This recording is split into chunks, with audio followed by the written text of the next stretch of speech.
Hello and welcome to Footnotes, the Cicerone podcast, a podcast to inspire you about outdoor travel and activities in the UK and across the world.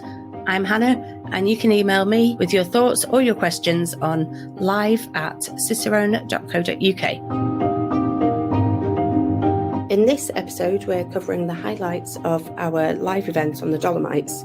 Sadly, Gillian Price had COVID, so she was unable to join us, but we made do pretty well, I think, with Joe Williams, who is a Dolomites enthusiast. We had lots of questions and we had a great time discussing these incredible mountains in northeastern Italy. So, over to Joe for an introduction to the Dolomites. It's really exciting to be talking about the Dolomites because, like anyone who's ever been to that mountain range, for some reason it instantly becomes your favourite and a place that you really want to go back to. And I've done all sorts of stuff in the Dolomites over the years, so it's going to be fun to have a little roundup of the kind of things that you can do. And we'll also talk about some of the Cicerone books that there are to different parts of Dolomites and the various different kind of activities. But yeah, I'm going to go through those activities, talk about a few things, talk about some food because that's a pretty core component of the Dolomites. But obviously, like mountains in general, we power ourselves on food when we're on these adventures. The Dolomites have got some really good stuff there. And also, Gillian would never forgive us if we didn't talk about the food. Yes, definitely. She always, this is Gillian in the photo here with yet another incredible Dolomitic peak rising behind. Gillian always makes a point of mentioning food in her guides. How many guides has Gillian written? Tons. Yeah, it'd be over the years that I've ended up being dozens, specialising in Italy, other places as well, but particularly various parts of Italy. And food's always going to be a really core feature of those kind of trips. The first thing I'll just kind of mention activity-wise is rock climbing as one of the core activities to do there.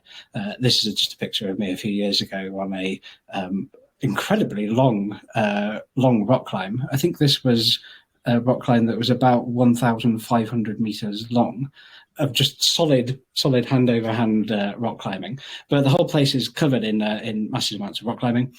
The other thing to mention, I guess, of books that Cicerone don't have is cycling that you can do in the Dolomites. It's one of the best areas for road cycling in Italy, with amazing steep passes winding their way up. But also, it's starting to get recognised as a gravel biking location and for mountain biking too, because the tracks and the trails are just perfect for riding there. I think it would make a really nice cycling holiday as well. But as we'll see, like a great place to do all sorts of activities. We do often say that places are an outdoor playground, but like that is definitely true with the Dolomites. Yeah, definitely. In fact, I'm thinking, well, we've got a few mountain adventures books that cover various parts of the Alps. We've got Innsbruck, we've got Chamonix, we've got the Maurienne. And I'm thinking Dolomites Mountain Adventures. That would make a pretty nice book. Cool. Yeah, one for the list, I think. Skiing and winter activities. I think many people have been to the Dolomites to some of the ski resorts, but getting away from the ski resorts, we've got the Off-Piste Skiing, of which there's just a huge amount to do. Quite a lot of the time, you can get a lift up high, do a bit of off-piste skiing around, a bit of touring, and then maybe drop down a steep gully, do some fresh turns in some fresh powder, and then be back down in the valley for a nice lunch. Again, food always being an important consideration. But again, if skiing's a bit out of your kind of experience range, then snowshoeing is a really good thing to do, and it requires almost no skill whatsoever. It's a really fun thing to do, to rent a pair of these snowshoes, and you feel a bit goofy, walking around like this, but you soon get the hang of it.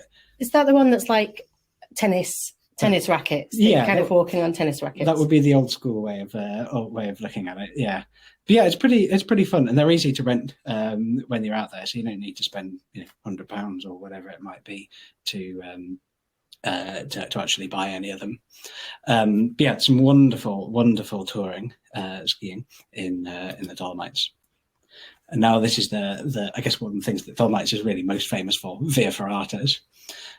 So the Via Ferrata kind of means iron way, and they've got quite old origins. Many people know this story, but for those that don't, the roots stem from ways that were devised in the First World War for soldiers to be able to navigate around safely around steep rock faces to get from one maybe defensive position to an attacking position or whatever it might be.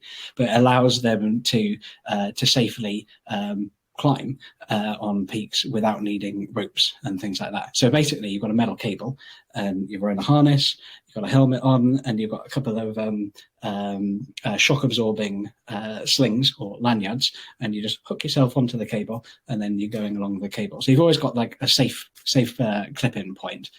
But Via Ferratas can vary massively to, I guess, what you might call like a protected walk, where it might be a little bit exposed beneath you. That could be a bit of a danger if you were to slip and fall off. So you've got that protection, through to things that are vertical or even overhanging. There are very overhanging Via Ferratas that are maybe you're climbing up a ladder that's been bolted to the rock face. And it requires a lot of arm strength, and that's pretty fun, but quite hard work actually. But thing with Via Ferratas, it allows you to get into these like outrageous sort of positions where there's huge exposure beneath you, if this is your kind of thing.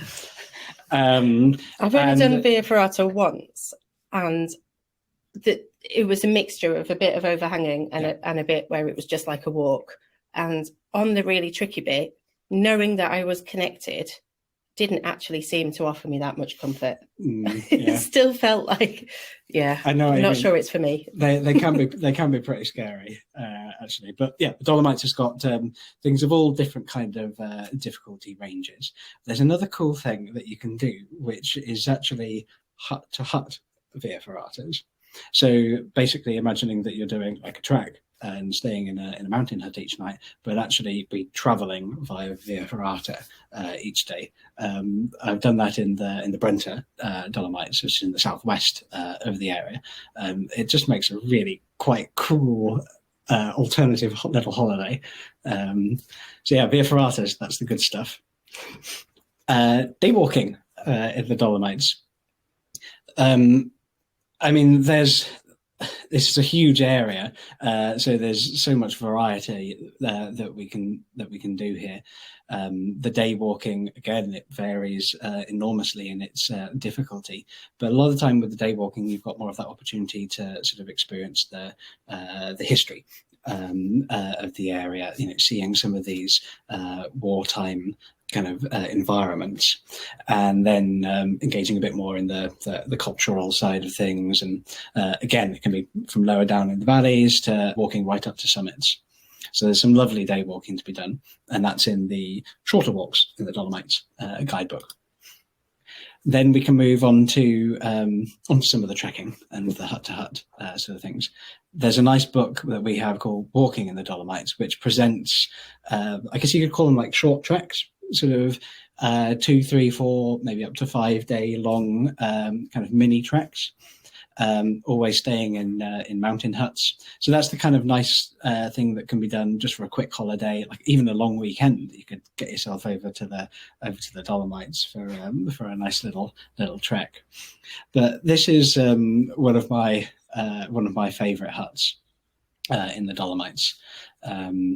We found ourselves here in this hut above a cloud inversion first thing in the morning, and like all these Dolomite huts, there's an amazing view. There's amazing mountains all around. There's amazing hospitality, very friendly guardians, and great food. So it's a lovely experience. Look, speaking of food, so we have to get started on this. So this maybe is an interesting example, because these are two polenta dishes that we've got here. We can see that Caroline in the photo is tucking into a breeze block size chunk of polenta covered in cheese, and I've got a meat version. I don't think either of us made our way through this, despite us having walked and run 50 kilometres before getting to this point. But the food, it's so good. Other great memories of food I've got are fresh gnocchi, purple gnocchi. Have you had purple gnocchi? I don't think deliberately. No, just an accident. Yeah. Well, yeah, I deliberately had purple gnocchi from a mountain hut for lunch. I think this is one of my favourites, Käseschmarrn, which is a sort of, that sounds like a German word. And of course it is, because the northern part of the Dolomites is abutting Austria, and they speak German up there. But obviously they speak Italian too, and then English sometimes as well. But you often need to be switching in between different languages up here. But this, I guess, maybe looks like a little bit ugly, but that was incredibly tasty. It looks like it's a meal that you're halfway through, but apparently they kind of deliberately mess it up again. Yeah, they chop it up and kind of make it look a bit tatty. I'm not quite sure why they do that, but it's part of the fun of it. But no, that we didn't actually get started on that one already before that photo. Okay, so to the two big hitters in the Dolomites, Alta Via 1 and Alta Via 2. So these are the two main long distance treks, and they're the kind of things that a lot of people have heard of. We'll start with Alta Via 1. So Alta Via 1 is 115 kilometers long, and it's 11 stages or 11 days. You're staying at mountain huts all the time. You could be camping, that could be an option as well. But generally huts are the best way to kind of really experience the Dolomites. Alta Via 1 is not too difficult. For example, if somebody has done something like the Tour of Mont Blanc, then going to do AV1 would be a fine thing to do, not really a particularly big step up. There are a few bits where there's a cable to protect. You don't need to like clip in with the carabiners or anything like that, but just hanging onto it when it can be a little bit steep. The views are incredible. The history that you can experience along the way, particularly when you come to mountains like Lagertsoi, where you can actually descend in the tunnels that the soldiers cut into the mountain in order to for their defensive positions. You can do that when you're on this trek. It's absolutely amazing. Yeah, so Alta Via 1, highly recommended. Alta Via 2. So I did Alta Via 2 about 4 years ago. It's literally one of the best trekking routes I've ever done. I literally want to go back and do it again right now. I could quite happily just do laps on Alta Via 2 for the rest of my life. There's just so much to see, and it's so beautiful. This, for example, is the view at the end of day one. And, that's just day one. And you've got 13 more days where the scenery is like that every single day. And of course, on a trek, it's always changing. You're moving in the Dolomites from sort of like little kind of almost more like mini Dolomite mountain ranges to another little mini Dolomite mountain range. You end up passing, through a valley and then up into a higher area and then drop down to a road and then up maybe there's the next mountain area to get through. Alta Via 2 is it's 160 kilometers, so it's about 100 miles, and it's hard. I think it's probably fair to say that it is hard. It can be quite exposed in some places. There are some really large drops below the path. Sometimes it's generous to call it a path. There are sections that we sort of started referring to as the sort of classic Alta Via 2 kind of terrain, where it would be a path, a very, very large drop below you. And then sometimes there'd be a cable, but actually sometimes there just wouldn't be a cable. They expect... I don't know. I feel like the people that maintain the route expect a certain comfort from hikers and trekkers to be okay on that sort of terrain. Having said that, though, Gillian, who wrote the AV1 and AV2 books, isn't a gung-ho. Yeah, she's not a rock climber. Yeah, she exactly. Is a walker and a trekker, and she's not up for doing things that are too far out of that walking and trekking comfort zone. So it's a bit hairy at times. I think, that's the right way of putting probably, it. It's not like dangerous. Absolutely not. But if you really don't enjoy drops below you or ground that's particularly sort of technical and slightly scrambly, then there are definitely days on Alta Via 2 that you probably wouldn't enjoy. But if the odd bit of exposure is a bit exciting and you're quite happy on your feet, then it's definitely great to do. There's also some sections on it that can still be quite tough underfoot, like really bouldery and big steps down. I found certainly a couple of the descents on it like quite hard going. Yeah, I think it also, there's a reason why we've got so many books to the Dolomites. Yeah. So for me, I wouldn't be ready for AV1 or AV2 at the minute. I think I'd do some day walking, I'd have a couple of weekends, maybe do a bit of a hut-to-hut thing. Yeah. And then try AV1. And then if I loved AV1, I've built up the skill level and experience level and the ability to be comfortable with a massive drop right next to my feet type of exposure level, and then try AV2. But for people like you that have done lots of challenging things like that and they thrive off that challenge, there is nothing better. Oh, no. It's brilliant. And AV2, it fits well into, if you've got like a 2-week holiday, that works quite nicely. Same with AV1, you can quite easily fit it in. The other quite nice thing is we have to remember the Dolomites are not very far from Venice. And Verona, two amazing Italian cities. So it's perfectly doable to start, or I think probably better to finish your trip in the Dolomites with maybe a day or a couple of days in one of those cities, basically just doing a bit of sightseeing and obviously consuming some more food. But yeah, you're right. There are so many routes, but there are also not just these Alta Via 1 and Alta Via 2, but there's Alta Via 3, Alta Via 4, 5, and 6. So yeah, I'm kind of thinking now, which one do I want to do? Maybe number 6. But these are routes that are covered in outline in our forthcoming Alta Via 2 book. Oh, actually, I need to remember to say there's brand new books of the Alta Via 1 and Alta Via 2. Alta Via 1 is already out, isn't it? We have Alta Via 1. Oh, yeah. Look, it's almost like we're professionals. We have a copy of Alta Via 1 here, and it comes with its own map booklet with the compass mapping of the entire route. So that's very handy. The AV2 book isn't out yet, but you can pre-order it on the website. Yeah, I'm so jealous of Gillian. Gillian lives in Venice, and on a clear day they can see up to the mountains from their house. Very jealous. If we did a mountain adventures in the Dolomites book, that would suit me. Yeah, I think that would be a nice thing. I'll have a think. Yeah, we should do that. Stick it on the list. Yeah. This is the bad thing about working here, is that we are never short of inspiration for places to go. No, and, it's pretty hard working here. Somebody tell the boss that we need more holiday. If you'd like to find out more about the Dolomites, you can have a look at cicerone.co.uk/Dolomites, and you can find all our guidebooks, articles, the full recording of this live event, everything on there. You can also use the code Dolomites on our website to get 25% off any of our Dolomites guidebooks. I hope you enjoy exploring the Dolomites for yourself.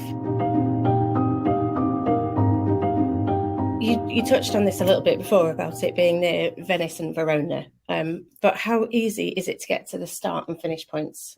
Well, to the start points of the AV1 and 2?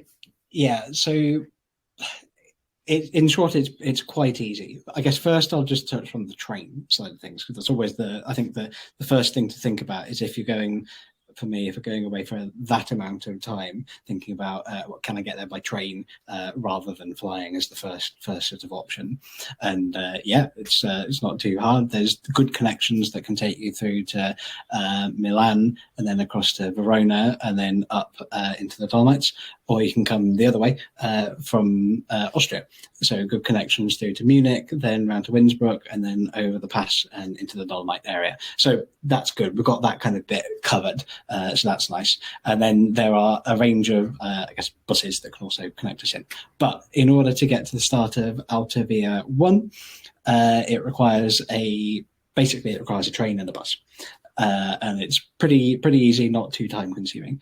Alta Via 2 is really easy to get to the start of. That's in the town of Bressanone, which you might see on Google Maps also called Brixen, because it's one of those kind of half German, half Italian language cities in that kind of northern region.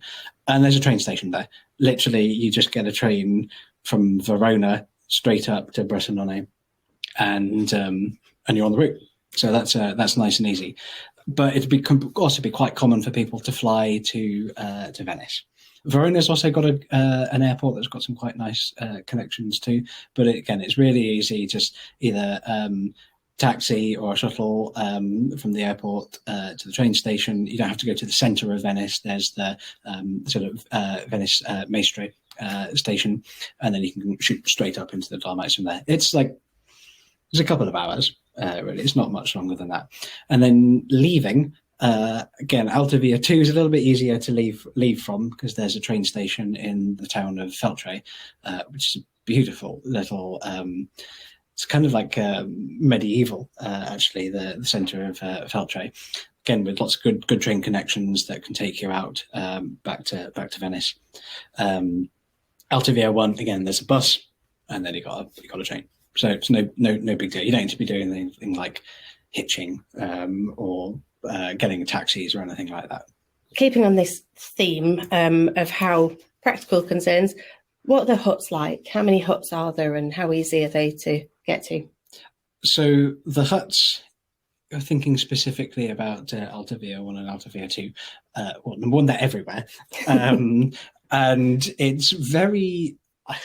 it's either very rare. I actually can't think of a situation where you walk and do an entire day's walking without having got to a hut halfway, or even more times between that start and that finish of that day. So the huts are everywhere.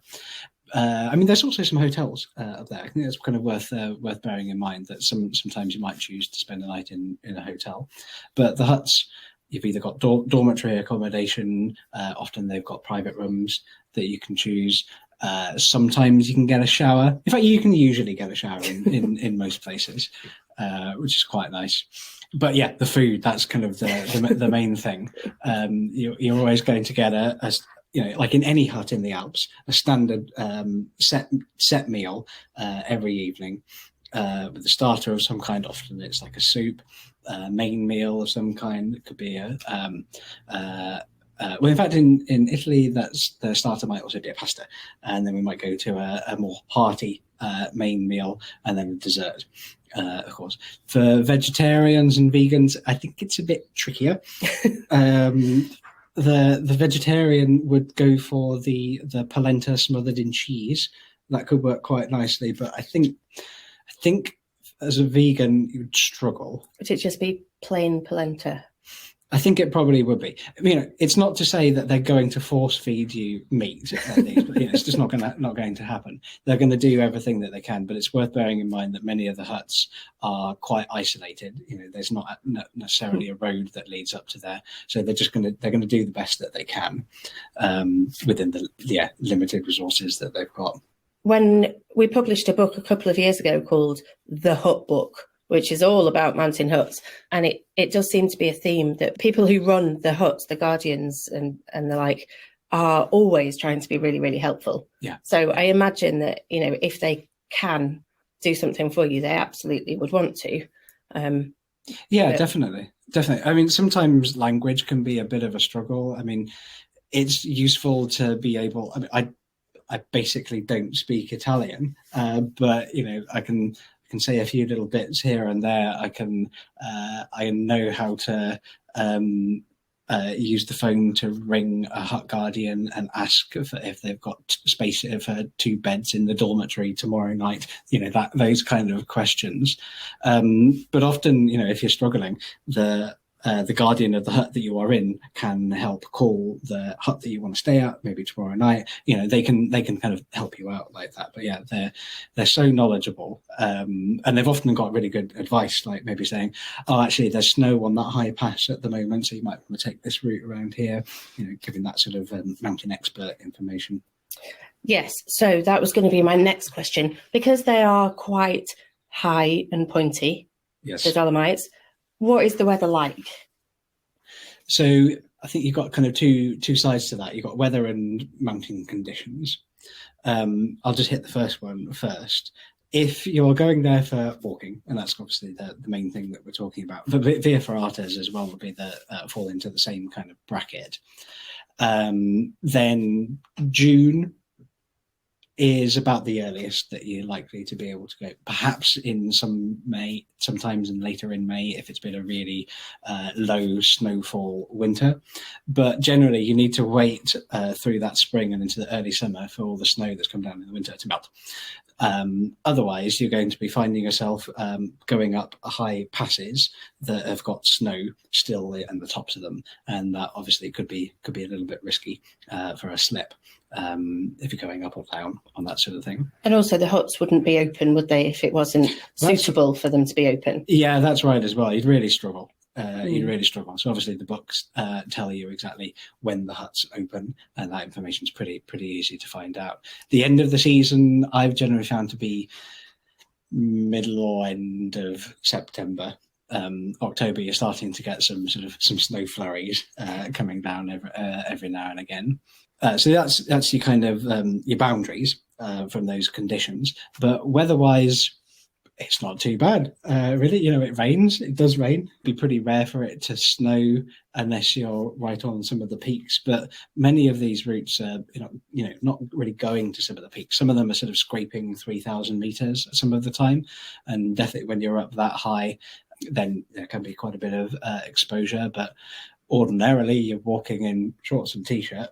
You need to maybe have a fleece or a synthetic layer for a bit of warmth, or windproof. Maybe it rains, so you need to stick your waterproofs on. But I found it's pretty rare that it rains solidly for days. It doesn't seem to do that in my experience. You've got to be prepared though, because we had Maddie recently went to do the Camino in winter, and she was convinced it was going to rain and had all the kit for rain, as would be sensible, and actually she had an entire month of sunshine. So you never can tell.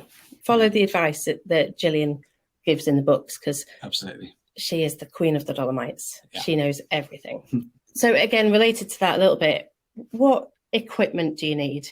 And this is not for Via Ferrata, because for Via Ferrata you do need completely separate equipment, and that's quite important that you make sure you get the right stuff for that. But for the walking and the trekking, what equipment would you take? Well, I'll just start with Alta Via 2 and that Via Ferrata side of things. I think just for those that are thinking about Alta Via 2, but maybe have found what I've been saying a bit off-putting, Alta Via 2 is not a Via Ferrata route. There are some sections where there are some cables, and we maybe call that like protected walking, but it's not a Via Ferrata. I have seen some people choose to just basically do as little as taking a sling, tying it around a climbing sling and a carabiner for a bit of extra protection. Some people have chosen to do that, but most people don't bother. They just, use their hand on the cable. That's definitely what I've done in the past. So I don't think you need any technical kit for that. But if we're doing trekking, one of the most important things that we need is a sleeping bag liner. For the huts. It's pretty much an essential item when you're in these mountain huts, because they do provide bedding, often of blankets. Sometimes it can be quite nice to actually give you a duvet, but I'm a bit more used to the more rustic kind of mountain hut, where they give you some very thick, scratchy wool sheets that are quite unpleasant, really. But there are some really nice bedding in some of these Dolomite huts. But you do need that sleeping bag liner. Cash actually is another useful one. Cash, actually, yeah, cash. Oof. like actual physical money. Haven't seen that for a while. Yeah, I know. So because some of these huts haven't got very good, communications connections, you do need to remember to bring cash in order to pay for your night stay. It's worth bringing. It's worth bringing everything that you need for the duration of the trek in terms of cash, because there's often not very many good places to be able to find an ATM to get some more. That is quite an important one. And you don't want to be running out and be put on pot washing duty for a few days until you've earned your stay back. What else would I say would be quite an essential bit of kit? I think thinking about footwear, maybe. I am not of the belief that boots are an absolute necessity. I think that's entirely up to the individual, but boots are not wrong. Approach shoes are not wrong. Trail running shoes are not wrong, but something with some good grip that gives you enough comfort. I think things to think about with the Dolomites is because it's limestone, it's quite spiky rock. So really minimalist shoes actually might be a bit uncomfortable underfoot. So I think that's another thing to think about. But in general, you just got your standard outdoor gear, making sure that you've got a good waterproof. And is a compass necessary? Probably not, to be honest. I think it could get you out of some bother, but the paths are all waymarked. They've all got sort of the coloured paint splashes on rocks every 50, 100 metres or something like that to keep you in the right direction. There's no off-trail navigation that you need to do. There's signposts everywhere that tell you where you're going and how long it's going to take there. There's a book. I think if you're getting your compass out on one of the walking routes, you've gone quite seriously wrong, actually. Is this one of the routes where you would need to take camping stuff in case you get to a hut and it's full? Yeah, it's a good question. I would say that you shouldn't need to get yourself into that situation. With Altavia 1, it's a really popular route. There are quite a lot of walking holiday companies that offer it. And if you don't fancy doing any of this kind of organisation yourself, then that's going to be a really good option to do Altavia 1 particularly, is booking onto a trip where all those logistics are taken care of for you. But because there's lots of holiday companies, it does get booked up, and the huts do get booked up. So actually, if you're thinking about it, for this summer, I'd start having a think about what huts you want to stay at and when, and then start penciling in getting those booked in a month or a couple of months in advance of when your trip is. Altavia 2 is much less popular. It's getting more popular, definitely. But it's becoming a more renowned route. We often think of like the hardest trekking route in Europe as being the GR20 in Corsica, and I think Altavia 2 in the Dolomites is getting a bit more of a reputation as being a harder route to kind of to go and have a try. When I did it in June a few years ago, we didn't book huts in advance more than the day before that we were booking that next hut. But I think some people might find that a little bit risky or a bit unsettling. So booking a little bit ahead of time might be a nice thing. There are options for camping, but there are places where it is forbidden or illegal to camp. So you just need to be careful about being aware of where those places are. But there are also actually campsites along both of these routes in a few locations. So it's kind of a good option if you wanted to do like a bit of a mix and a match. Staying at a hut for a couple of nights, and then there's campsite, and then going along like that.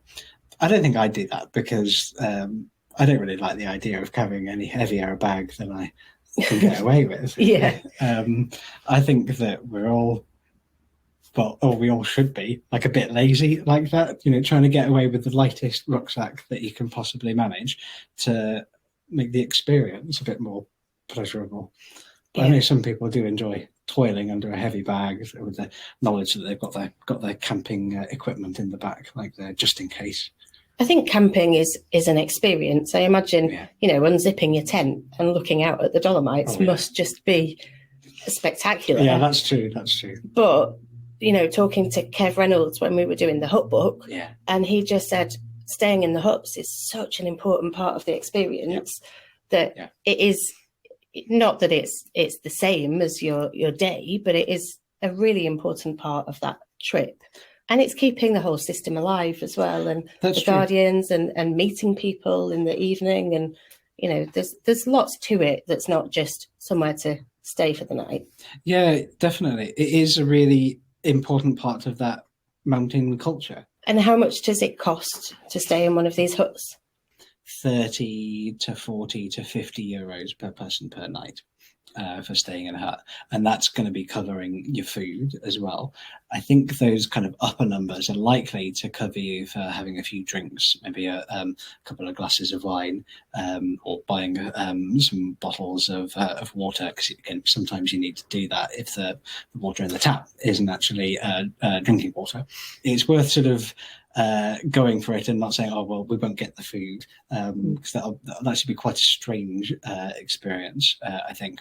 And then again, always opting to go to sleep in the dormitories is always going to be a bit cheaper than some of the private rooms, depending on what you're into. The other thing to remember is being a member of an alpine club of some kind. So in the UK, that could be the BMC, the Austrian Alpine Club, or the Alpine Club. We can also be members of the Swiss Alpine Club. Yeah, there's all sorts of these kind of clubs which get you a good discount. So it's literally a no-brainer. And I think maybe I'd say a special plug for the Austrian Alpine Club, because with the Austrian Alpine Club, you get mountain rescue insurance built into your membership, which is a really important thing to make sure that you've got covered before a trip like this, just in case something was to happen and you need to call a helicopter to help you out or something like that. It looks like Anne has given us some really helpful information. Anne says she's one of the companies that specialises in trips to the Dolomites, and demand for huts this year is unprecedented, and that booking months in advance is absolutely essential on the popular routes. Yeah, really, really good advice. And it looks like I underestimated for how much to stay at a hut. Anne's mentioned that half board in the huts is typically 60 to 90 euros now in many of the huts. I guess everything's got more expensive over the past couple of months. It feels like it's on quite a steep increase, but I think it's reasonable to pay more in the huts, in all honesty, because they have got to get everything up there. It's just more difficult, isn't it? So you think in the valley somewhere, you're paying for the ability to stay in that particular room or that particular hotel, or to have that view out of their balcony. Whereas in the huts, you're much more paying towards the upkeep of the whole thing and the knowledge of the guides and everything that you've got there. Yeah, definitely. Some of the huts, sometimes they're even more like extensions of a farm, or in France it would be called like a bergerie. So like a high alpine pasture, and there's a family up there, and they've got a big pile of cows that and they're functioning pretty much like a dairy farm. So I've slept in the cowshed on a simple mattress and some nice scratchy blankets before. But again, dinner has often included things like fresh yogurt and huge amounts of cheese that's come as fresh as it can be, straight from the farm. So there can be some really special experiences in the hut. What I do like in the Dolomites is, because there are so many huts, you can often stop at a hut for lunch. And I think that's quite rare a lot of the time, because often you need to pack a sandwich. Maybe the hut's made you a packed lunch or you've got some crusty baguette that's 3 days old now, and some camembert or something that's stinking out your rucksack. But in the Dolomites, a lot of the time you can just stop at a hut for lunch. I'm just going to recall Refugio Mulaz on Alta Via 2. That was a lunchtime spot, and that's just as you're entering an area called the Palais De San Martino, which is one of the best bits of the Dolomites. There's these rock towers just shooting up everywhere you look, and almost vertical scree slopes all over the place. And then there's this hut there in the middle of these mountains. And I think what did I have? It was a potato rusty with egg and ham. It was really memorable, actually, really memorable. I say to you, what was the day like when you were at this place? Oh, I can't remember, but the rusty. Oh, that was amazing. Yeah, I think I can remember every meal that I've ever had in a mountain hut. I'm pretty sure of it. They always do seem to be quite memorable. Yeah, I'm never sure whether it is genuinely the best food you've ever had when you're trekking, or if it's just that you are so grateful for anything. I'm not sure. I'm still not sure. Well, 9 hours of unrelenting up and down in the Dolomites, probably going to make that braised block of polenta and cheese more appetizing than it actually is. Yeah. We've got another quick question just come in. Would you say that the AV1 is less hard than the Tour of Monte Rosa, but a bit harder than the Tour of Mont Blanc? How does it compare to the Tour of Mont Blanc? And that's from Justine. Thanks, Justine. And you have done, actually, Tour of Monte Rosa and the Tour of Mont Blanc. So this is a good question for you. I have done all of those How's routes. the food on all of those routes? No, don't. Well. We haven't got time for that. I think, actually, it probably is right to put Altavia 1 somewhere between TMB and Tour of Monte Rosa. Tour of Monte Rosa is hard because the climbs are really long. It's actually ridiculous how long some of the climbs are. There are multiple 1,500 meter long cols that you need to go up on Tour of Monte Rosa, which is insane, really. And there aren't any climbs that are remotely that long on Altavia 1, but there are a few sort of slightly exposed scrambly bits. There's a few bits like that on Monte Rosa, but if you've done TMB and if you've done Tour of Monte Rosa, Altavia 1 will be fine. Yeah, it'll be absolutely fine. Yeah, and don't forget the discount code, just the word Dolomites, if you want to get a discount on any of these books, if we have inspired you. Hopefully we have. That's kind of what we're here for, and hopefully we've helped answer some of your questions. Thank you for joining us.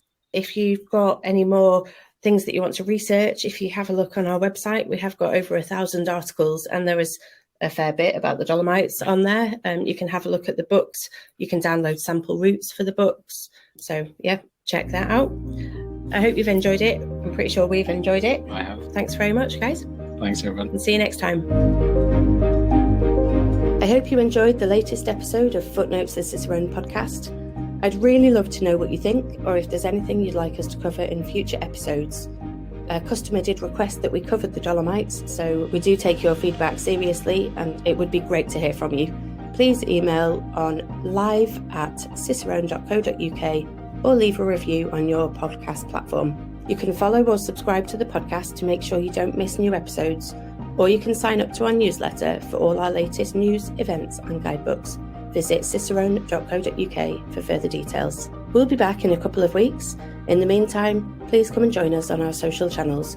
We're on all the main ones as @Cicerone Press, and we also have a Facebook group, Cicerone Connect, where you can meet and chat to other outdoor enthusiasts.